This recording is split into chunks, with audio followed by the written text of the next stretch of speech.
કંપનીઓને માર્કેટિંગના નામે ડોક્ટરોને મોંઘી ભેટ આપવી હવે ભારે પડશે। સરકારે તમામ ફાર્મા કંપનીઓને છેલ્લા 1 વર્ષના તેમના માર્કેટિંગ ખર્ચની વિગતો આપવા જણાવ્યું છે। આ સમાચારની વધુ વિગતો માટે સહયોગી કરણ નેગાંધી આપણી સાથે જોડાઈ ગયા છે। કરણ, ફાર્મા કંપનીઓને સરકારે શું આદેશ આપ્યા છે?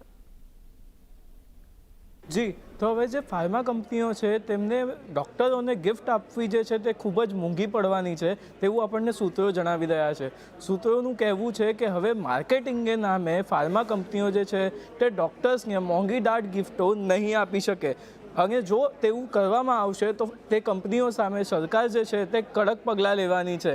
આ માટે સરકારે ફાર્મા કંપનીઓ પાસેથી 1 વર્ષમાં તેમણે કેટલો ખર્ચ કર્યો છે માર્કેટિંગ પાછળ તેનો હિસાબ પણ મંગાવ્યો છે અને હિસાબ મંગાવવા માટે જે હિસાબ આપવા માટેની તારીખ છે તે 31 જુલાઈ ફિક્સ કરી દેવામાં આવી છે। એટલે તેની પહેલાં દરેક ફાર્મા કંપનીએ સરકારને માર્કેટિંગના ખર્ચનો હિસાબ આપવો પડશે અને તેમણે કઈ ને કેટલી ભેટ આપી છે તેની પણ વિગતો સરકારને આપવી પડશે। હવે જે આ સમયસીમાની અંદર આ કાર્ય પૂરું નહીં કરે, માર્કેટિંગની ડિટેલ્સ નહીં આપે, તે ફાર્મા કંપનીઓ વિરુદ્ધ જે છે તે સરકાર ખૂબ જ કડક કાર્યવાહી કરી શકે છે તેવું આપણને સૂત્રો પાસેથી જાણવા મળી રહ્યું છે। જી કરણ, આ સમગ્ર જાણકારી આપવા બદલ આપનો આભાર। જો